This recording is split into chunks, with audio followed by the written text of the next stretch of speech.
concise 1-hour sessions. And of course, we're going to unpack very relevant topics in terms of supply chain. And it's interesting as we've set up the agendas and we've gone through the material that there's really a topic about supply chain today, and then of course this supply chain for the future, and how do you set yourself up to have a supply chain that's got that resilience that will last you in time. Now, last month I mentioned, and I feel it's still worth repeating again, but basically the world has had a paradigm shift, and demand and supply are forever altered. So customers and suppliers alike have new expectations, and while working with supply chain under pressure, we still need to deliver goods to customers on time and as expected. That remains key. It always will. Customer satisfaction comes first. Now, phrases like the new normal that become commonplace, and companies are adapting rapidly to everything that's thrown at them. But it's really the supply chain of tomorrow that's going to enable us to cope with every new wild card. So this series then is aimed at being a platform for us to share our experience and unpack key supply chain topics. So I hope you enjoy it. So let's have a look at that series. Now, we have a jam-packed agenda and really interesting topics. Last month we looked at today's challenges, and the recording is available. If you haven't seen it, reach out and we'll share it with you. And we'll also follow up afterwards with links to the recordings. So I invite you to watch last month's session. I trust that those that attended found it relevant. And I also invite you to share it with colleagues in similar industries. People you know who would appreciate the material, share it with them, please. My wish for the series, our wish, I guess, Russ, is that as many people as possible join us on a monthly basis as we move through the exciting series and unpack supply chain for today and for tomorrow. We're also going to be hearing from guest speakers and industry experts, and some of the coming months we will have some great speakers, so do stay tuned. If we just have a look at that, at the series there, we looked at last month, we looked at key challenges in supply chain. Today we look at the supply chain for today and beyond. Next month is Insight to Action. It's all about how do you gain the visibility, and how do you report, and how do you measure? If you can't measure, you can't manage. And we move on to look at the channel that supports and integrates seamlessly into it. Of course, freight management is key. We'll have some guest speakers in. We're going to look at the topic of manufacturing, part of the supply chain, very key topics under manufacturing. Of course, following that, optimizing the warehouse and future technologies. Even today, we're going to talk about future technologies and what does the supply chain in 2025 look like. Some quick housekeeping. So we have a LinkedIn page up, and you can just scan the QR code that's on your screen right now, and it'll take you to a page in LinkedIn where we will update with relevant posts and comments around the series, and we invite you to go along there and follow us and read what we have to say. When you exit the session today, and you're going to be redirected to a survey, and invite you as always to please partake. Let us know. It's very short. It's just a couple of questions. What do we do right? What could we do better? And do you want to add some agenda items or things you'd like us to cover in the series? There's also a handout which you can find in your control panel. You can just click on that and download it as we go through today. Let's have a quick look at that agenda. So in today's session, after this introduction, we're going to have a look at supply chain digitization. Sorry, always a word I stumble on. And what could go wrong? And of course, all important inventory optimization, and how do you do your planning? Is it just in case? Is it just in time? Ross will unpack that for you. And automation, another key topic. We've got great topics on today's agenda. And sustainability, we're looking at sustainability and want to bring it in, but we feel it actually becomes a bigger topic. And while we just mention it, we'll actually have it as a separate session. Automation is always key, and we see how that helps us with our planning. So today we have a mix of people who know Cloud Factory well and who've worked with us for many years. We also have many people who are joining for the first time. So I'd like to just do a quick introduction to Cloud Factory, if you don't mind. So we're actually celebrating 30 years this year. I think that's a great milestone, and we're very proud of that. We also have standing customers for more than 20 years who've been with us across multiple solutions. And that's actually the norm as we look at, for instance, we have great consultants who are all tenured. Our customers stay with us for a long time, and we have excellent projects. So a lot of successful projects, a lot of passionate customers, a lot of passionate and experienced consultants. We look after a number of solutions at Cloud Factory, and from a number of key vendors, MYOB, we've got Microsoft, we've got SAP, we've got Corba, and we also look across these vendors, we look at some key platforms, and things like Acumatica, which is brought to country by MYOB and named MYOB Advanced. Of course, Microsoft Business Central is a key business management platform, also localized by KPMG and called Wise. We look after both. SAP Business One is well known to most, and when we look for advanced warehousing, we turn to Corba for their WMS. This used to be called HighJump in the past. HighJump Warehouse Edge, you might recognize more than Corba. We also have a lot of customers still using Sage. So Cloud Factory, in short, we're in the business of enabling customers with state-of-the-art solutions to manage their business processes. And our aim is to achieve visibility, agility, and resilience. Now, Ross is going to unpack that more, and I guess it's time for me to hand you over to him. So without further delay, I'll hand you over to Ross Gilchrist, Managing Director for Cloud Factory. Thank you, Ross. Thanks, Frans. Afternoon, everyone. Actually, the first slide is what you just mentioned there, Frans. So welcome back to those who joined us on the first session last month. And I know we've got a few joining for the first time today. So welcome to the series. I guess before we get started on the topics for today, I just wanted a quick recap on what I guess from the first session, what is a core concept that we're going to talk throughout the whole series, and that is the three pillars that I believe that you need to have I guess a successful supply chain strategy, and that's visibility, agility, and resilience. Now we unpacked them in a bit of detail in the first sort of session. So for those that are joining for the first time, maybe take a look at the video as we just unpack just key elements of those sort of high level topics. But throughout this session and future sessions, I'd certainly make reference to these three key pillars as we go forward, because we believe that they are key to delivering that overall strategy and through the solutions that we're going to talk to today and onwards. So anyway, a bit of a recap is just to bear these three areas in mind as we go through. Now, supply chain digitization, sort of that first element on the list, and I guess it comes at it from a holistic point of view. We could spend hours, I guess, breaking out some of these topics, and we will, as we go through each element of the series, picking sort of key areas and then talk about how these technologies wrap around and provide solutions and key strategies. So I guess that's what you could term as digitization, embracing modern technologies and best-in-class platforms as that core backbone for organizations. Again, we're going to talk cloud mobility as that overall structural element of which everybody I'm sure is familiar with, but key to that I guess infrastructure or way to deploy going forward, wrapping around sort of key things like analytics, AI, machine learning or ML, and then down into some areas that we're really going to talk to a little bit today in terms of automation layers of the Internet of Things and IoT,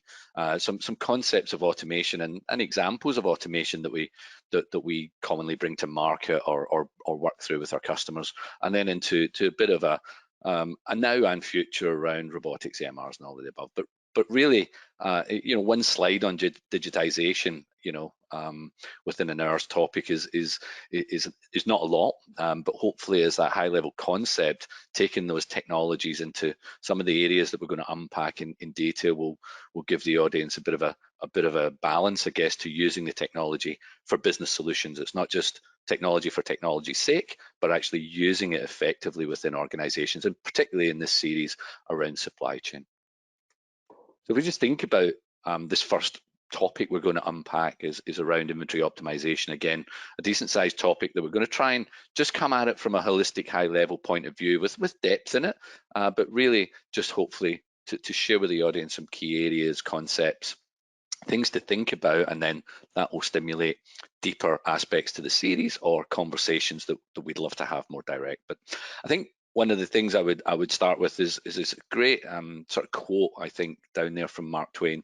So continuous improvement is better than delayed perfection is key. There's a lot of concepts we're going to talk to today, lots of futuristic stuff, lots of depth around key technologies, and sometimes it could maybe be a bit overwhelming, or you can't sort of take it all in at the one step within an organization. So I think it's a lot better to get that base framework in play and then have a plan forward in terms of how do we achieve that, both as a short-term sort of phased approach and that long-term continuous improvement. I think it's a great quote, and it can be used in a lot of areas within business, but certainly to the solutions we provide and things like supply chain that's continually evolving is a great quote. But with that in mind, before we talk about what inventory optimization is, I wanted just to introduce, I guess it's a concept or a term that exists within supply chain. It's called the bullwhip effect. To unpack that a little bit more, it's actually also called the Forrester effect. It's been around for many decades, I think in the 60s, defined by a system scientist back in the day. But it's quite prevalent in the last sort of 18 to 24 months, and just want to chat to that and then how that moves through the rest of the agenda. But what it says is small fluctuations in demand at the consumer level can really cause significant volatility. Anybody in the room doing distribution would probably resonate to some of this stuff, and I think it's a great intro point into talking about planning and optimization. But that volatility or fluctuation in consumer starts to then get progressively larger potentially as we go higher up the supply chain, from the retailer or the distributor, wholesaler, right the way up to the manufacturer. And so these sort of demand shocks hopefully would resonate in terms of what we've went through in terms of the last 18, 24 months or whatever, where COVID sort of caused those bullwhip effects, unpredictable and unstable supply chain, manufacturing environments, and really how do we predict that sort of unpredictable buying behavior from both consumers and even retailers to an extent. So that sort of ripple effect is something that I think is very powerful as a sort of statement to understand why planning is important. Lots of companies that we talk to, or you might even read within the news or the financial press, ended up really with not enough stock and really struggling then to fulfill demand from consumers, or ended up with loads of the wrong stock, i.e. too much stock sitting in a warehouse, and obviously some of the challenges that provides, which we're going to unpack a bit later in the series and today, in fact. But really that was a key intro just to explain how easy it is to sort of get out of control with that plan within an inventory. So it becomes crucial, coming back to our pillars, visibility of inventory is crucial to be able to keep as much of that in play in terms of visibility and understanding. And really, if you have got what we're going to talk about and unpack a bit further today in terms of modern software solutions, and communication is key within supply chain, that you really shouldn't sort of be caught in the middle of that wherever you are in the supply chain, whether you are the retailer, the wholesaler, the manufacturer, or a combination of them both. And so it becomes really about how do we plan to minimize impacts of that sort of disruption. So we talked about that visibility there, but if for people that are joining on the first series, how do we create that resilience to these shocks and unknown disruptions is something we talked about in the first session. So there's probably that reintroduction into the unknowns, I guess, in supply chain and some terminology that exists to explain that. And that sort of takes us into what we think about in terms of what is inventory optimization. I mean, again, we could spend a bit of time here, but it's really the series is more about just putting thoughts or experience out there to then have a deeper conversation with individual organizations who, different cycles, different areas, different verticals, and all of the above. But in its simplest sense, inventory optimization is the process of using inventory in the most efficient way. How do we optimize our use of inventory?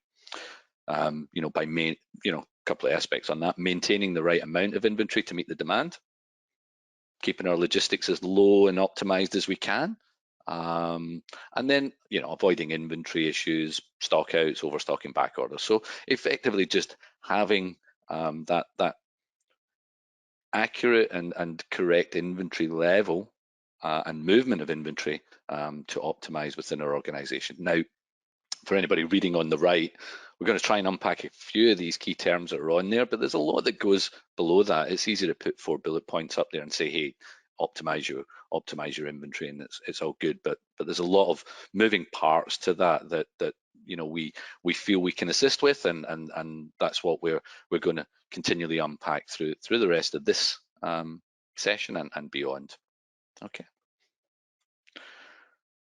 So I guess at its first, how do we start to think about transforming our inventory planning, and then we'll talk about some deeper modeling around that. And I guess the main thing or the main bullet points that I just want to introduce today is firstly making sure you've got accurate data. The old term garbage in, garbage out is obviously scary when we're talking about long-term or structured forecasting on inventory planning. So basically, the need to be data-driven, the need to make strategic decisions based on accurate data is fundamental to the overall concept of inventory planning, or indeed business planning in general. But in the topic we're doing today is key. So to be able to, I guess that accuracy of data is one thing, but really understanding your data or understanding your stock, as I've got it there, different stock characteristics are going to drive different ways that we plan around it. We have aspects like fast moving stock. Fast moving stock in terms of in and out, fast turnaround is one aspect that we want to make sure we optimize. But you've got stock that might be crucial to the bottom line, doesn't move as fast, but is very crucial, whether it's margins or the expensive nature of it, or it could be a combination of fast moving and expensive. And so that is super important that you have to make sure you optimize. You want to look at that whole inventory turning scenario, how often or how long is stock sitting on the shelves, etc. And then things like seasonality coming in for lots of retailers and all of the above, and how do we plan around that? How do we forward look at that? And so part of that plan, building on 1 to 2, is having the accuracy of data, and then understanding your data is key to then, I guess, go deeper to basically either come up with forecast accuracy or to improve that accuracy. Really being able to look at forecasting and planning with the accuracy to predict whether it's future sales, optimal orders. And we're going to unpack this as we progress through the rest of the session today. But at a high level, that's really what we're trying to aim towards, is that understanding level to really drive an accurate picture going forward. I mean, as part of that sort of disruption we just talked about in supply chain and being able to plan around it, is being able to understand your suppliers. I mean, is key. Everybody wants to understand their customers and CRM and all those concepts, which is super important.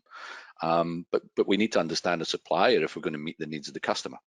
Okay, so part of what we talked about in the last session around resilience is our supplier and understanding. Can we multi-source? Do we have optionality with suppliers? Maybe yes, maybe no.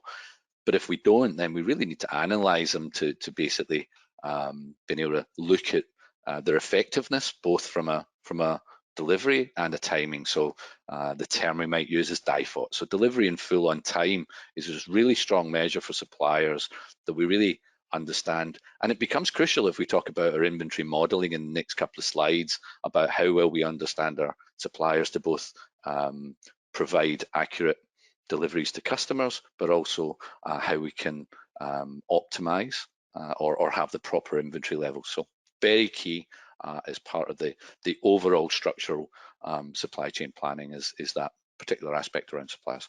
But then you even get to, I guess, with transforming inventory planning is sort of even inventory storage sounds really quite sort of simple, but obviously ensuring you've got the correct storage facility size to meet the demand now, factoring in growth, all that kind of stuff. But as well as just having the sort of the shed, as Tony Riley at our side would say, is understanding, where do we need our locations, trying to get that stock to as close to the customer as possible. Maybe you're across Australia, you have multiple locations, and maybe different stock needs different levels at different locations, which would be common. And how do we optimize the movement of inventory, whether it's directly in to the locations, whether it's coming into centralized distribution center and outwards, is really key from that aspect, and understanding that inventory storage, but also, as we're going to talk and unpack in a section later, is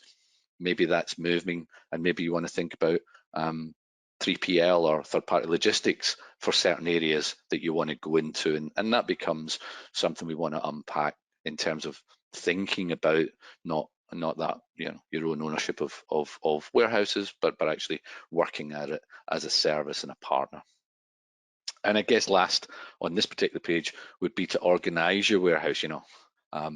That becomes key. Not just, I guess, bin location zones, and a lot of the audience, I'm sure, are doing all of this. So excuse, we're just probably coming at it holistically, and hopefully there's something across the whole session for everybody in it. But I guess beyond just that simple breakup of zones and bins and understanding where the stock is at any point in time, you want to start thinking about, how can I plan efficiency around that, where we have pick faces at the front with trying to get things picking out the door very quickly, and then some automated replenishment for people to go and take things and break pallets and bring it down, and the efficiencies that all come around that, or even to the point of putting all the fast moving stock that I mentioned a bit earlier just at the front of the warehouse, or not so much the front, but the easiest access. One of the things you'll hear, and certainly from the expert consultants on our side, is steps is the most cost within a warehouse, and therefore trying to get that efficiency is really key. But I guess overarching that, and what we're here to talk about, is that digitization of ensuring you've got the best inventory planning tools and solutions to I guess crunch what is complex scenarios that we're going to go and talk to in a few slides, but also to invest in the people as well as the technology. And I think that becomes key to make sure you got that right skill set and continuing involvement of giving users the best tools to drive them within the organization. And I'm going to talk to that a little bit more as we talk later on about automation and how labor force and automation work together. Okay, so there's a lot in inventory planning, optimization, and as I say, there's books written of it, and we only have an hour today, so that's at this high level. We just want to unpack and go a bit deeper. So I'm going to look at a couple of, I guess, very distinct inventory models now. I'm going to look at some of the characteristic pros and cons, and just throw out some concepts as to what that might mean for an organization, and how that might be utilized in real world. And we've sort of got that just in time versus just in case. And so just in time's been this concept of several decades now, I guess, of what people would strive to have. It was actually developed a lot earlier by sort of Henry Ford back in the day of automotives, but it was really taken on board by in Japan, specifically Toyota, in the late 80s, of coming up with this lean management process, ensuring that the stock arrives as is needed and not sooner to meet production or customer demand. So the most efficient way of getting the exact moment of when the customer expects the goods to when I can get it or manufacture it and get it out to the customer. So really smooth and lean, taking away, the whole potential waste and efficiency. We'll unpack that in a little bit, the need for such things as reliable suppliers. So I guess we're going to talk to that pros and cons, and it is for organizations that can really get to that just in time. It really is a very efficient way of optimizing your warehouse. If we think about the ultimate just-in-time strategy is really that cross-docking. If anybody can get some of their product or that into the process, is effectively unpacking it as a supplier inbound's coming and putting it straight on an outbound and effectively taking away the whole warehousing, which I guess is that ultimate just-in-time. You're not even putting it on the shelves. Again, in the real world, just-in-time is very difficult to achieve in the real world. It can be, not, but it really needs very strong both visibility, coming back to our pillars, and a really strong business process around supply chain and a deep understanding.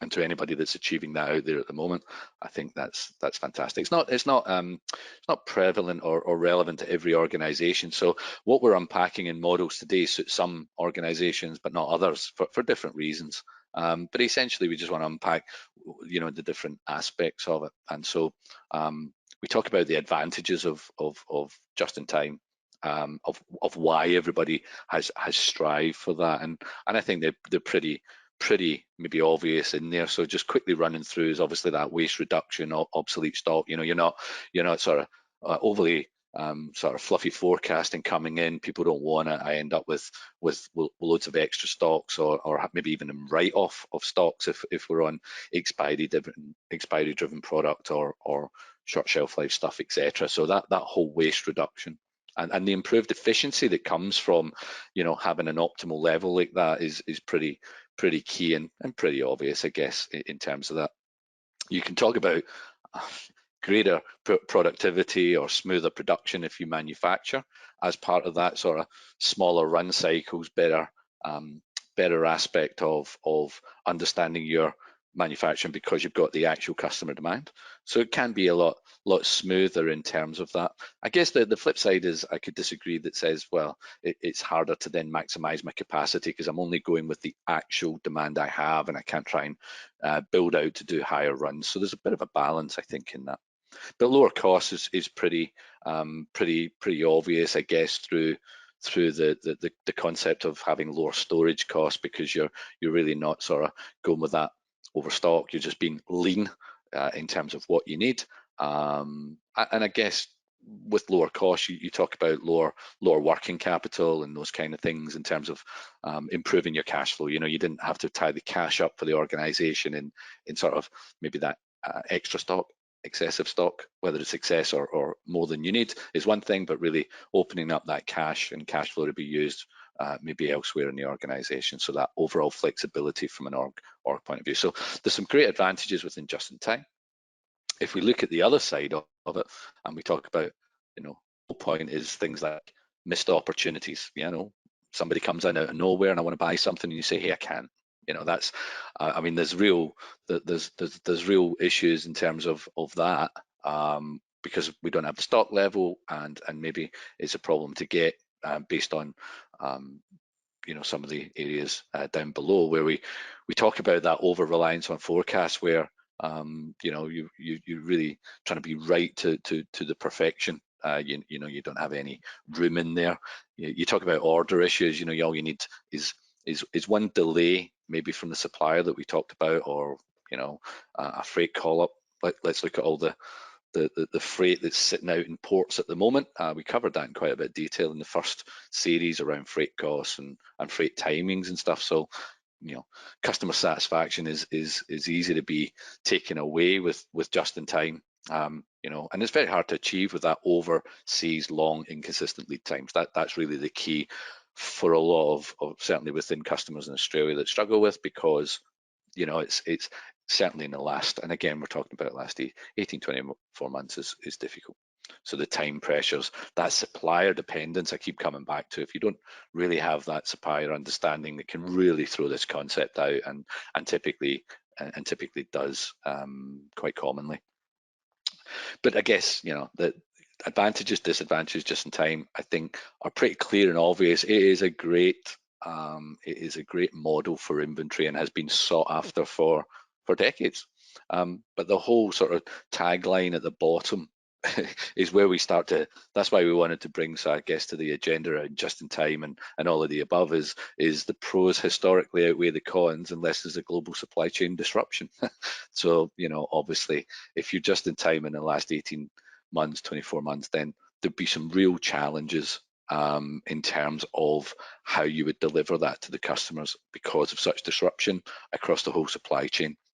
And so that's where this whole modeling aspect has come sort of back to the forefront. Not that it ever went away, but really to unpack a bit more. And we end up in like this. These are just two concepts. We're going to explain some of the other sort of aspects of that. But if we talk about just in time versus just in case, I mean, just in case has been around forever, and we'll talk about things like safety stocks and various things in a couple of slides. But if we take about the term of just in case, and it was funny, myself and Franz had a good laugh on this image yesterday that we found. We thought this really sort of sums up. It's basically trying to smooth all that. You're basically trying to prioritize your preparedness, over cost and cash flow, and you're going to hold stock in reserve. You're really looking at that aspect to try and make sure you've got buffer. Make sure you have that dynamic in place that sort of copes with the unknowns. It's a very cautious approach, but it really, I think the audience would resonate with if I had that buffer or balance for a lot of maybe my stock over the last 6, 12 months, then it would have, I think, a significant benefit. What benefits? Probably pretty straightforward, or understanding what that just in case element looks like is obviously the increased competitiveness that you bring. In other words, you can take on, maybe there's other competitors that are just in time or something, and therefore, because you're carrying that, you're able to really get in with providing your product out to market for those inbound unknown sales, for want of a better word. So fewer lost sales, of course, because you have that sort of just in case buffer, for want of a better word, within your inventory plan. And I guess less accuracy required in demand forecasting. So that just in time is so exact on what it tries to forecast that with just in case, because you've got that buffer, you have a bit more wriggle room, for want of a better word, in terms of how you plan around that. But you'll have different products that maybe have a different percentage or level of buffer or safety around it, based on what we talked about earlier. We'll cover it in a bit more detail around sort of high value stock and all of the above. And I guess one of the things is even potential things like procurement savings. As you come in from overseas, trying to fill containers, you're trying to get bulk costing from suppliers. You might not need it all, which just in time would only want what it needs. You maybe get that sort of economic bulk quantity around both the supplier, but potentially the freight as well. So there is some advantages to that, and that's part of the considerations. Of course, the disadvantages on that are storage. You're potentially storing more than what you need for a longer period of time, which is pretty pretty obvious there. I guess the increased opportunity cost is that yes, you've got increased opportunity potentially, but you've got an increased cost because you had to stock that for the unknown opportunity, tie up cash flow, all the stuff that we said was a positive on one side is kind of that negative in the other. But of course, the disadvantage is that reduced cash flow and potentially wasted stock. Again, maybe you bring it in, maybe it's perfect, maybe you bring it in and before you get to obsolete or expires, that's when you have to maybe start to look at, again, visibility across data and look at some form of smart reduction of pricing to flow it through and all of the above. But effectively, it is an issue to consider with that sort of modeling to make sure again, we'll talk about the tools that help to identify that sort of element so that you can at least try and get that inventory through before it becomes, in inverted commas, wasted.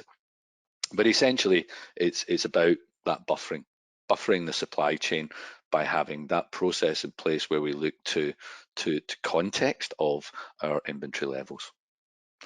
Okay, so that's sort of high level what the concepts are, and I realise that there's 100 things on here that drive an inventory optimization and plan around it.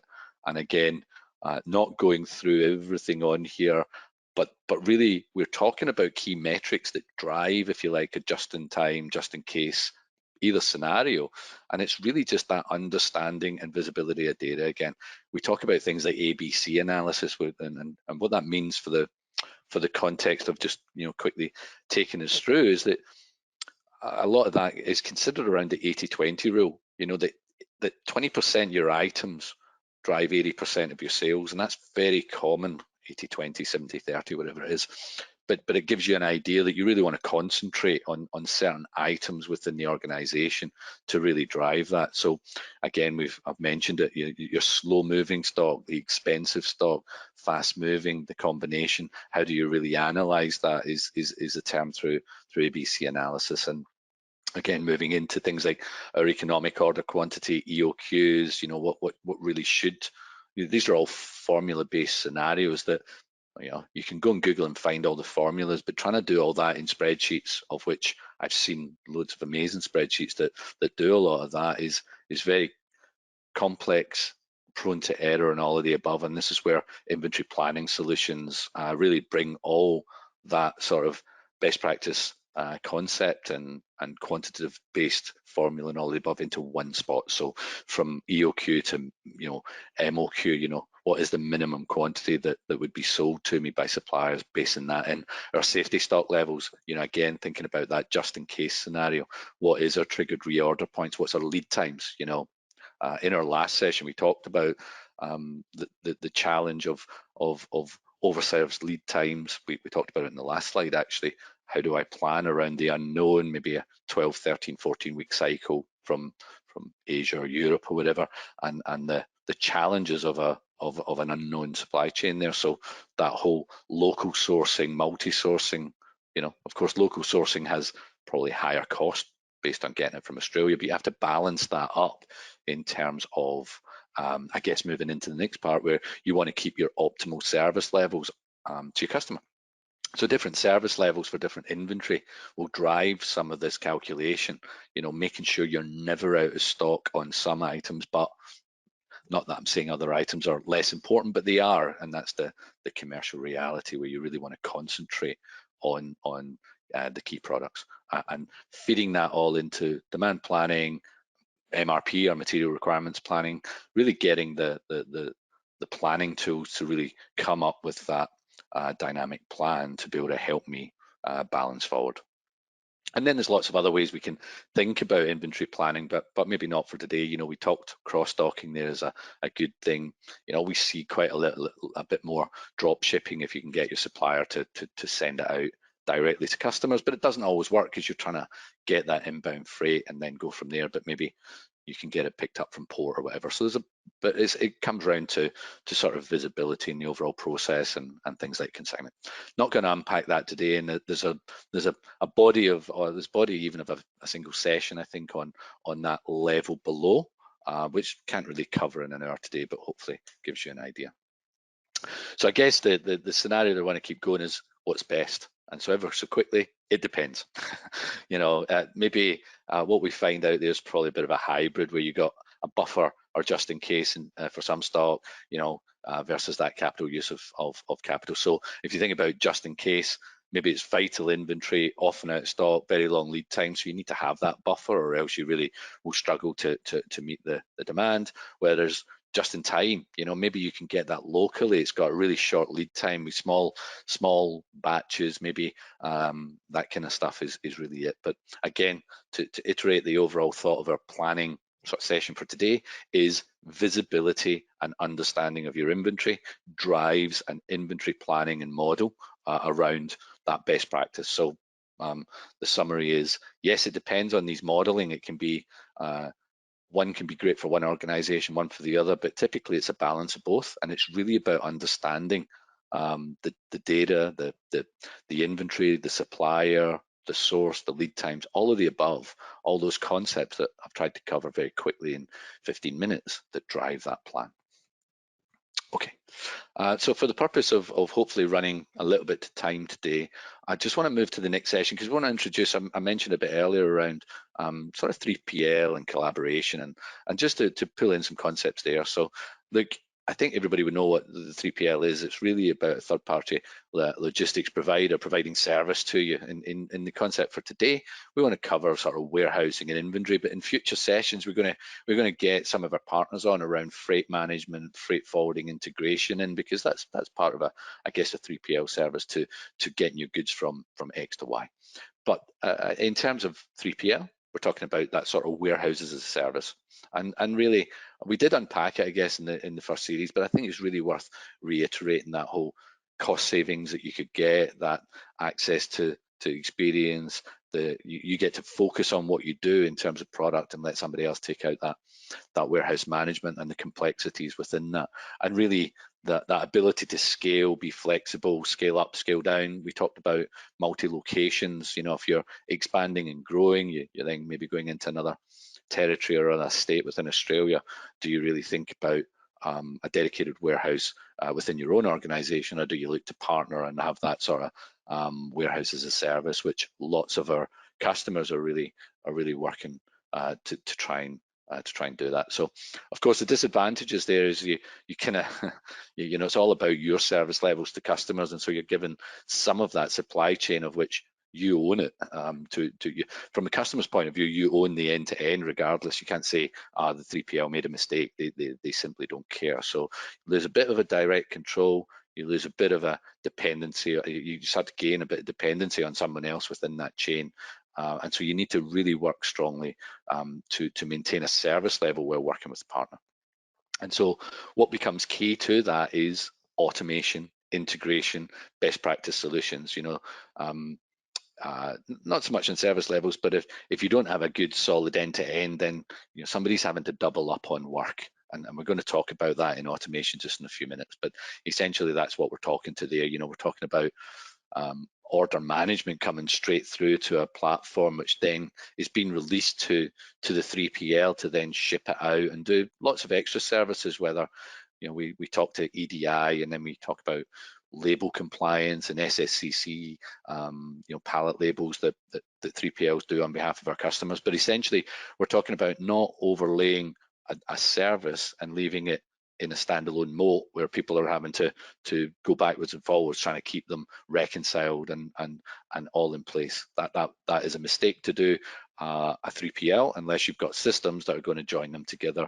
In our opinion, we still have some smaller ones that might just send an email, but there's just challenges in trying to make sure that you have got that optimal both supply and inventory level, but a visibility of where you are across the process. So automation and integration is key.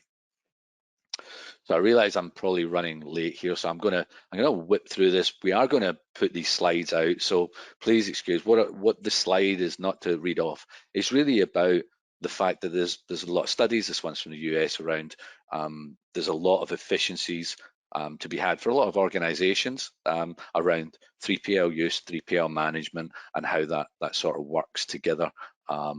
So we'll move on from that. But what really sort of stimulated this case study or report that I wanted to bring is what's going to sort of stimulate the next part or the final part of the session today, and that's around future technology that 3PLs are looking at that we want to talk to within our own warehouse or customers' warehouses as well.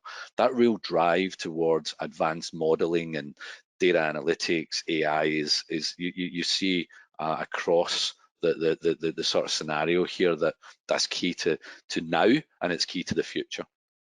But really then it's that, I mean, we're not going to, we will talk to some of this, not so much on the trucks and all the stuff that we hear out in the news, but that autonomous layer is really, you see that not in the last 3 years, but predicted in the next 3. It's really starting to come through now. So the smart warehouse is really what I want to talk about there.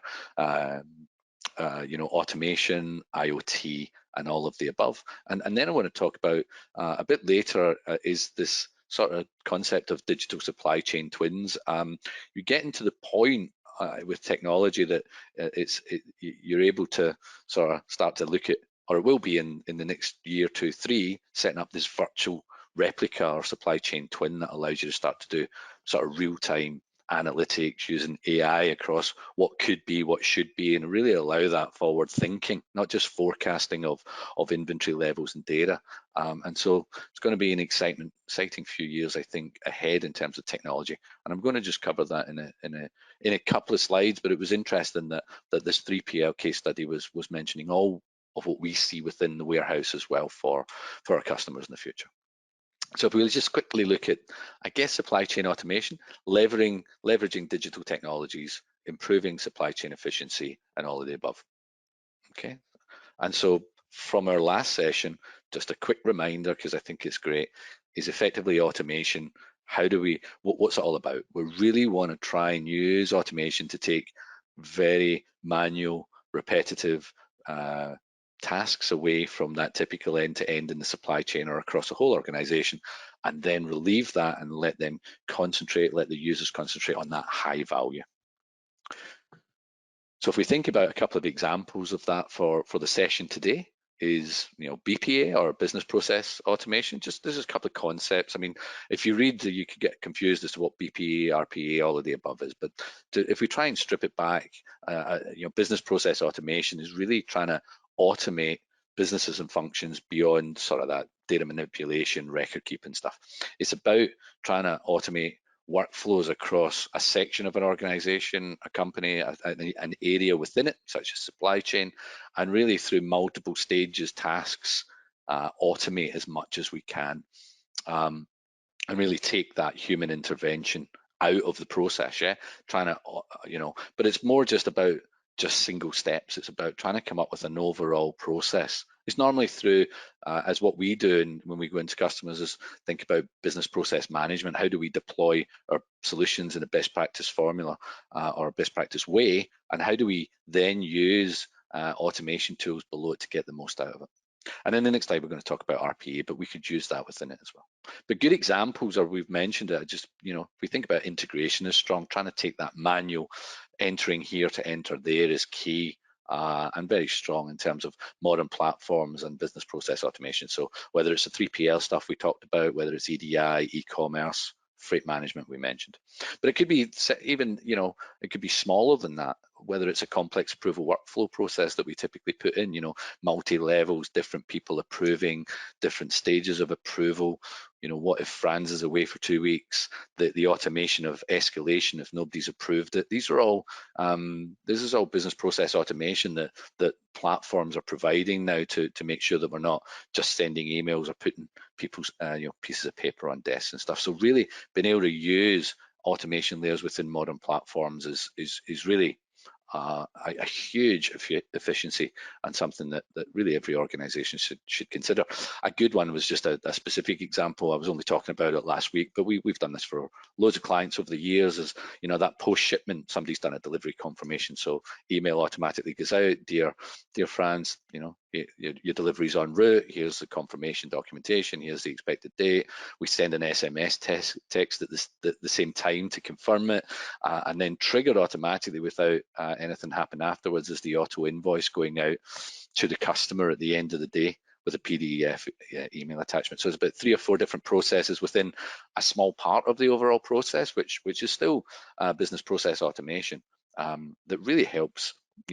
Accounts receivable not having to do something at the end of the day, not having somebody to have to check and confirm that something's on its route. And wrapped around there is technology, both within the platforms and things like Microsoft Power Automate and lots of technology that's sitting that our consultants use to be able to bring that to our customers.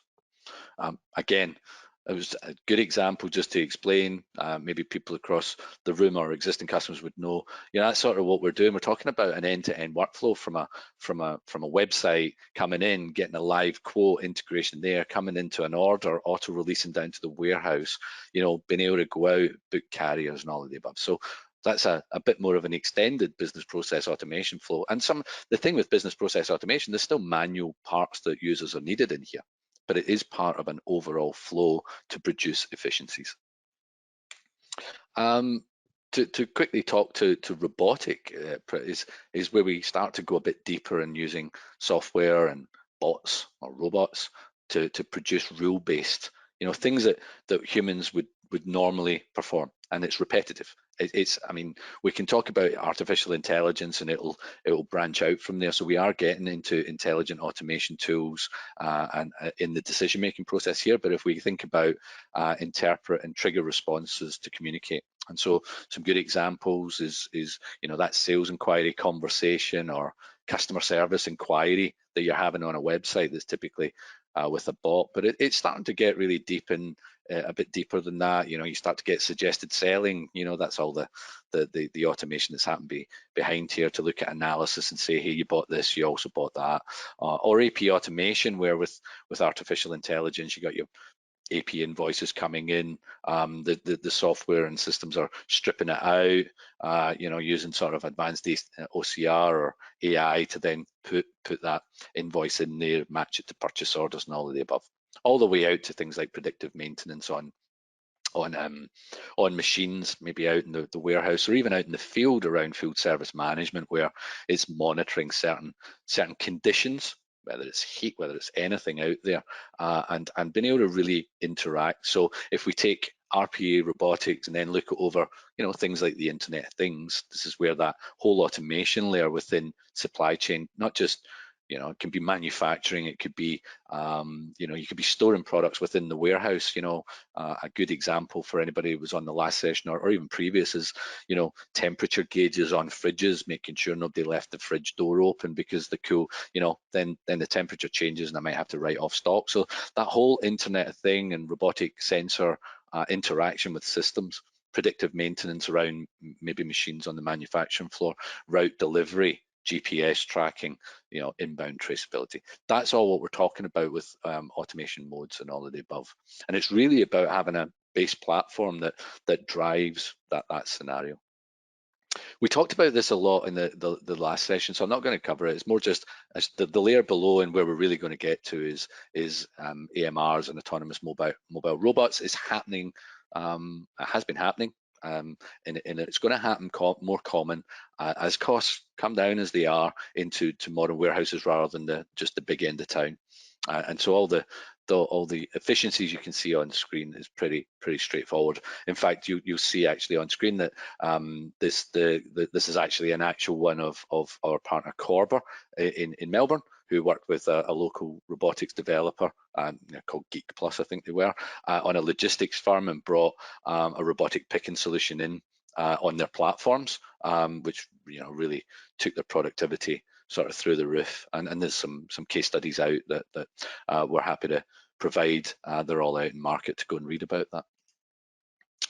Okay, so I mean, the whole concept of that is automate, assist, augment. We're talking about the automation, but not for automation's sake, to be able to really help drive and assist a process from whether it's automation into robotic sensors, and then all the way out to what I would call augment. We're talking about data analytics and AI, but it will start to really progress forward as we talk to things like more cognitive areas. They talk about neural deep learning and all of the above. It all sounds very scientific and or in the future, but it is coming, and it's coming very soon. And it's going to really be used within all areas of an organization. But supply chain is key, where I think it is some really great uses or great sort of onboarding to really help what is a deep layer in terms of understanding. Okay, so I mean, where do we look to? The concept was 2022 and beyond, and what we wanted to do today is unpack some sections around that, and really that was some concepts or some areas, different ways of optimizing, planning, and all of the above. But I guess one of the things for certainly the next 12 to 18 months, if you look to it, is the fact that disruptions we believe are still going to be on force for certainly the foreseeable future in terms of the supply chain, as we come out the back of what the last 2 years has had. So I remind on one of the key pillars around agility. Make sure that you're planning around extended lead times. Maybe you have a look at safety stock to decrease risk. So that's part of maybe that just in case scenario. But I guess aligned through that really is to really start to look at that digitization process of having the tools in place to really really do that for you. So I think running out a little bit of time, but really, I guess we have our own view. We like to talk to all our customers in the market on these concepts, and I was taken just to finish my sort of section here. I was taken by a recent study by PwC on how they look to that and what they consider digital champions by 2025, and what they look to see as a digital champion, and I really couldn't put it better than that. So I wanted to share it with the audience around that. I guess breakdown, identifying and testing. That was that whole sort of supply chain twin stuff. Really looking about more efficient ways of sourcing, whether it is local or other aspects. The visibility, the end-to-end transparency is key, which really drives that efficiency, optimization, and the transformation. So this is a really great sort of breakdown on this study. We've put the links in, but really before, I think, am I all right for time? Yeah, a couple of minutes, Franz, Yeah. I think. Okay. Yeah, definitely. Because I really wanted to share what I think summed it up great in terms of just a 2-minute video for the audience, if I may, and then we'll come back to wrap up. So if I can just share this video that PwC put together, I think it will hopefully wrap up what we're trying to put across in the session.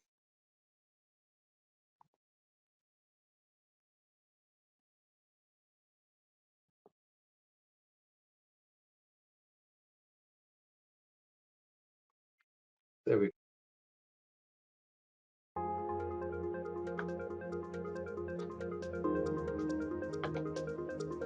Volatility, uncertainty, and major disruptions are pushing companies to lift and shift their supply chains quickly.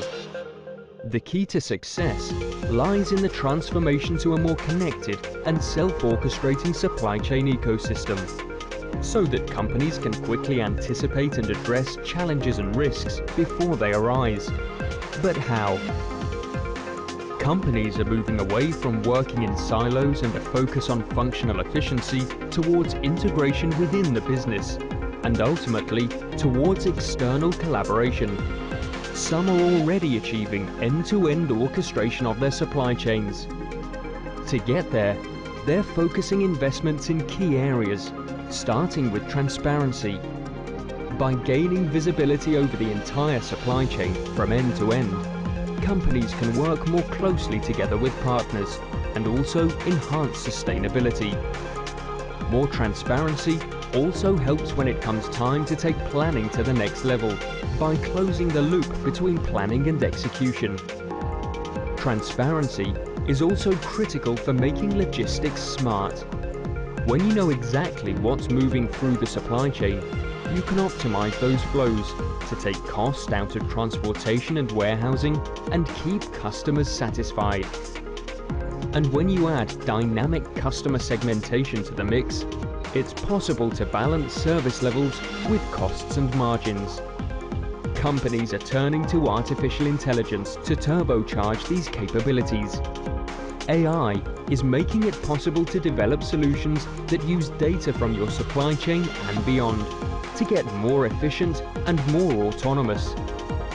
The companies with the most advanced capabilities, the digital champions, have gone furthest on this journey, and they're reaping the benefits of their investments. The only way to operate and thrive in today's challenging environment is for supply chains to become more connected, smarter, and faster, now more than ever before.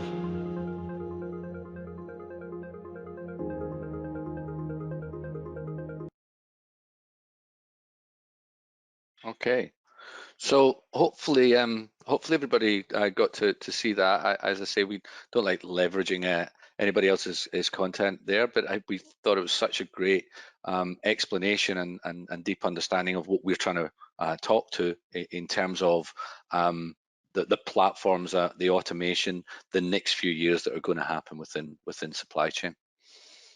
So I guess just to round out, it's just a quick intro. I mean, you know, there's a lot of concept and a lot of deep process, a lot of deep areas we've talked about today, but coming back to what I started at the beginning is fundamentally having a best practice modern platform to then both utilize and provide the solutions along that area, but also then to branch out to really take that to the next level. So again, I think Franz introduced them, so it's really about just a reintroduction to finish off around our platforms and what they provide around best of breed, modern, anytime, anywhere access, and all the stuff that you should be looking at in terms of a modern base platform or core for the organization, with again open connectivity, connectivity being key to really driving efficiencies within an end-to-end supply chain. So again, that modern look and feel.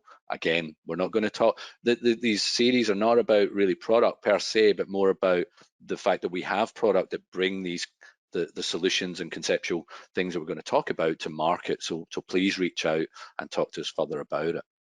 And lastly is probably just to wrap around that, because it's key that we work with best practice solutions out there to really drive end-to-end the supply chain, whether it's freight management, whether it's EDI, whether it's deeper areas around e-commerce. And that's really about that ecosystem that we've built over many years of being a key provider to these key solutions to market.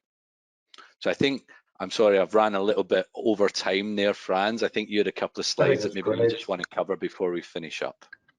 Yeah, thanks, Ross. That was great. Really interesting.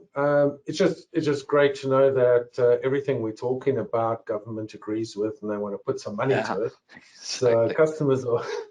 customers are always asking us if there are investments and grants, and we just like to share. So the latest budget, government wants to put some money down in terms of tax deductions or that you can claim based on things like cybersecurity and devices, but also on subscriptions to cloud-based services. This is for SMB customers, small business, less than 50 million.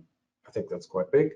Of course, there's some caps and things on that. But this is for costs which are incurred since this budget announcement, right through to the end of the next financial year, 30 June 2023. So I think that's a great investment from government, and we'll probably see some others, and there will always be grants. A great time to invest in digitizing your supply chain. Thank you, Ross. Just lastly, it is a great initiative. Thanks, Ross. Just lastly, as we before we sign off, our next session will be on the 14th of May. I trust that you've enjoyed this session. I would love for you to share it with other people who would find it relevant and important to their business. Please share it, invite other people to join and register for the 14th of May. Please spread the word. Spread it in LinkedIn, spread it on your neighbors and colleagues and other businesses. I feel we're unpacking good things here. Feel free to contact us directly if you want to explore opportunities to digitize your business platform. You can scan the QR code. Everything's QR codes nowadays, and book a session. Or alternatively, go across to our website, cloudfactory.co, and you can fill in the contact form there or book a session.